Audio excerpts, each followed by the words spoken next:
Alright, good morning everyone. This is an update on the Royal Naboo fighter. As you can see, the chrome, I've got a couple of coats of future on there, and as compared to the last video, it's a little dulled out. But it's still, my consolation here is that it's still better than what it was before. But I'm not going to sweat it.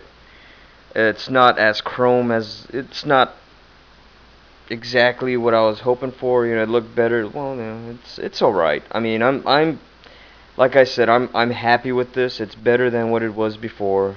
It's just that when you see some of the results, when before as compared to now, it's a little different. But I'm not really complaining. I've got a few spots of few errors right here. You can see right here, this is where the paint bled through on some of the taping, and on the bottom somewhere, here it is, right here, but they're pretty inconspicuous and I'm not worried about it.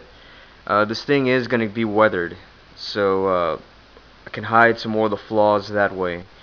There was a little bit of orange peeling. I don't know if I can get it to show up on the camera. Nope. Well, slightly. That is from a second coat that I decided to put on because I don't know why. I mean, I just thought it needed a little more. So what happened was I ran out of paint and it began sputtering, and I got some orange peel right here. Though it's not really, I mean, this is low res at best, so it's probably not showing up. And I also got some more here on this nose cap, but of course it's not showing up. Even if I get that close, nope, it's not going to show up. It's just not picking it up. But anyway, if you can't see it, then no one else can see it, right? So I still have to do the bottom, as you can see.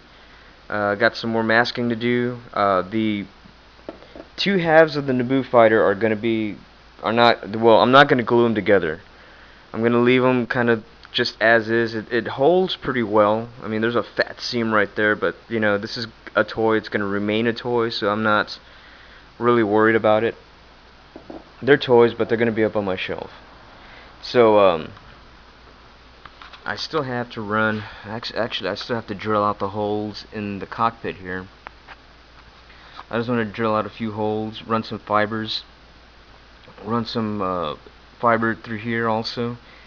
Run them all back, and I'm gonna, the plan is I'm gonna put a watch battery back here to power the one LED that I'm gonna place in there. So anyway, that's where I'm at on this one.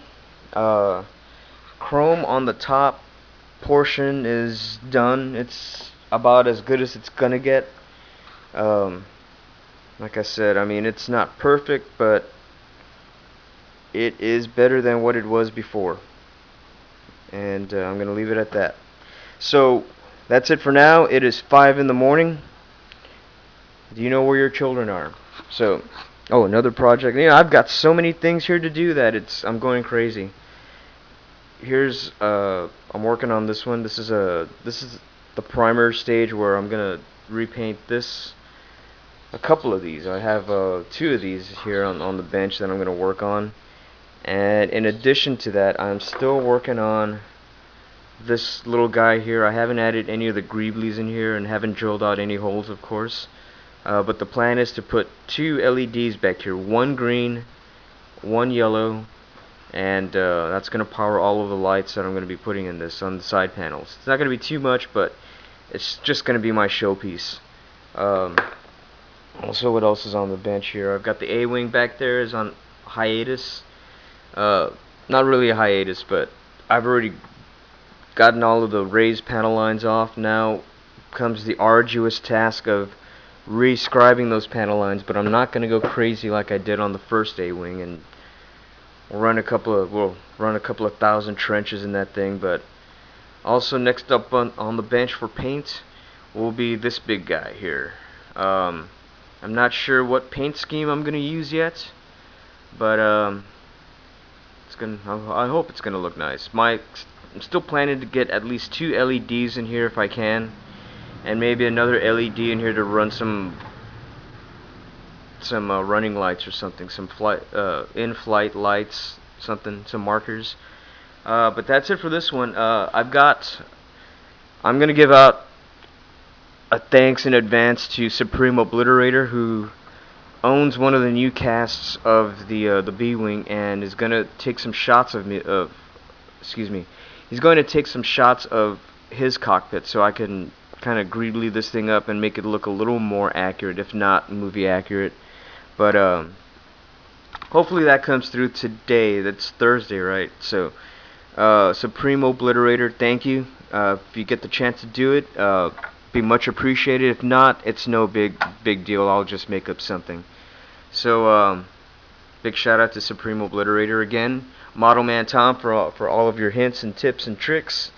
I'd kiss you on the mouth full, but you know you're a guy and you know kind of hairy. So, but anyway, I will check y'all out later. Happy modeling. Go do something. I'll see you later. Bye bye.